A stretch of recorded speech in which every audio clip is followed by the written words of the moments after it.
ನೀವು ಹೇಳ್ತಾ ಇದ್ದೀವಿ ತುಳಿದು ಬೆಳೀತಾರೆ ಅವರು ಅಂತ ಹೇಳ್ಬಿಟ್ಟು ಎಲ್ಲೋ ಒಂದು ಕಡೆ ಅವ್ರಿಗೆ ಸ್ಟೆಪ್ಸು ನೀವು ಮತ್ತು ಕಾರ್ತಿಕ್ ಆದ್ರ ಅಂತ ಮೊನ್ನೆ ಕೂಡ ಅದೇ ವಾದ ಆಗ್ತಾ ಇರುತ್ತೆ.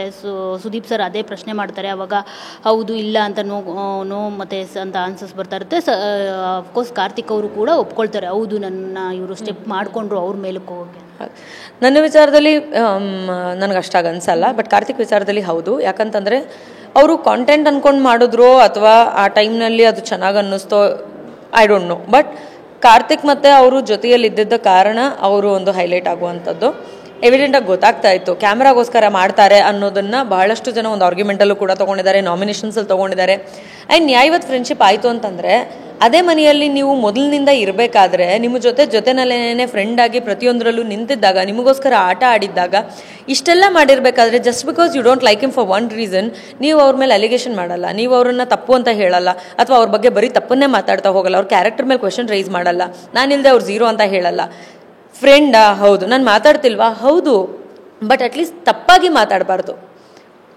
ಅದನ್ನು ನೋಡಿದ್ರೆ ಖಂಡಿತವಾಗ್ಲೂ ಅವರು ಅದನ್ನು ಮೆಟ್ಲು ಮಾಡ್ಕೊಂಡ್ರು ಅಂತಾರೆ. ಆ್ಯಂಡ್ ಅವ್ನು ಒಬ್ಬನೇ ಅಂತಲ್ಲ, ಅವರ ಭಾಳಷ್ಟು ಜನರನ್ನ ಆ ರೀತಿಯಾಗಿ ಯೂಸ್ ಮಾಡ್ಕೊಂಡಿದ್ದಾರೆ. ಅದು ನೋಡ್ತಿದ್ವಿ. ಹೇಳೋವಂಥ ಜಾಗ ಅಲ್ಲ, ಹೇಳೋವಂಥ ರೀತಿ ಅಲ್ಲ. ಆ್ಯಂಡ್ ಅವ್ರ ಗೇಮ್ ಅವ್ರು ಆಡ್ತಿದ್ದಾರೆ ಅಂದ್ಬಿಟ್ಟು ಸುಮ್ಮನಾಗ್ತಿದ್ವಿ ಅಷ್ಟೇ. ಈಗ ಕಾರ್ತಿಕ್ ಇಲ್ಲದೆ ಸಂಗೀತ ಝೀರೋನ, ಸಂಗೀತ ಇಲ್ಲದೆ ಕಾರ್ತಿಕ್ ಝೀರೋನ? ಬಿಕಾಸ್ ಒಂದು ಟಾಪಿಕ್ ನಡೀತಾ ಇರುತ್ತೆ, ಕನ್ವರ್ಸೇಷನ್ ನಡೀತಾ ಇರುತ್ತೆ. ತುಕಾರಿ ಸಂತೋಷ್ ಮತ್ತು ಸಂಗೀತ ಅವ್ರು ಹೇಳ್ತಾರೆ, ನಾನಿಲ್ಲದೆ ಕಾರ್ತಿಕ್ ಈಗ ಝೀರೋ ಆಗಿದ್ದಾನೆ. ನನ್ನ ಮೂವಿಗೆ ನಾಯಕಿ ನಾನಾದರೆ ಬೇರೆಯವರು ಹೀರೋ ಇರ್ತಾರೆ, ಆದರೆ ಈಗ ಏನಾಗಿದೆ ಅಂದರೆ ನಾನೇ ಹೀರೋ, ಇಲ್ಲಿ ನಾನೇ ನಾಯಕಿ ಅಂತ ಹೇಳ್ಬಿಟ್ಟು, ಅಂದರೆ ನಾನು ಈ ಮನೆಗೆ ನಾನೇ ಹೀರೋ ಅಂತ ಹೇಳ್ತಾರೆ. ಇದು ಆ್ಯಕ್ಚುಲಿ ಒಂದು ಚಟುವಟಿಕೆ ಬರುತ್ತೆ. ಆ ಚಟುವಟಿಕೆನಲ್ಲಿ ನಾನು ಹೇಳಿರ್ತೀನಿ ಇದನ್ನು, ನಾನೇ ಹೀರೋ, ನಾನೇ ಹೀರೋಯಿನು, ನಾನೇ ವಿಲನ್ ಅಂತ. ಅವರು ತುಂಬ ಚೆನ್ನಾಗಿ ಕಾಪಿ ಮಾಡ್ತಾರೆ, ಬಟ್ ಸ್ಪೇಸ್ ತೊಗೊಂಡು ಕಾಪಿ ಮಾಡ್ತಾರೆ. ಅವ್ರು ಇದನ್ನು ಭಾಳಷ್ಟು ವಿಚಾರಗಳಲ್ಲಿ ನಾನು ನೋಡಿದ್ದೀನಿ. ನಾನು ಏನಾದರೂ ಒಂದು ಮಾಡಿದ್ರೆ ಅದನ್ನು ತುಂಬ ಚೆನ್ನಾಗಿ ಕಾಪಿ ಮಾಡ್ತಾರೆ, ಬಟ್ ವೇದಿಕೆ ಸಿಕ್ಕಾಗ ಕಾಪಿ ಮಾಡ್ತಾರೆ. ಸೊ ನಂದು ನೇಚರ್ ಅಂತ ಆಗುತ್ತೆ, ಅವ್ರು ಅದನ್ನು ಹೈಲೈಟ್ ಮಾಡೋಕ್ಕೆ ಟ್ರೈ ಮಾಡ್ತಾರೆ. ಅದೇ ರೀತಿಯಾಗಿ ಇದನ್ನು ಮಾಡಿದ್ದಾರೆ. ಅಲ್ಲಿ ಯಾರಿದ್ರೆ ಹೀರೋ, ಯಾರಿದ್ರೆ ಝೀರೋ ಅಂತ ಆಗಲ್ಲ. ಎಲ್ರಿಗೂ ಅವ್ರದ್ದೇ ಆಗಿರುವಂಥ ವ್ಯಕ್ತಿತ್ವ ಇದೆ, ಅವ್ರದ್ದೇ ಆಗಿರುವಂಥ ಚಟುವಟಿಕೆಗಳಿದೆ, ಅವ್ರದ್ದೇ ಆಗಿರುವಂತಹ ವಿಧಾನ ಇದೆ ಆ ಮನೆಯಲ್ಲಿ ಇರೋದಕ್ಕೆ.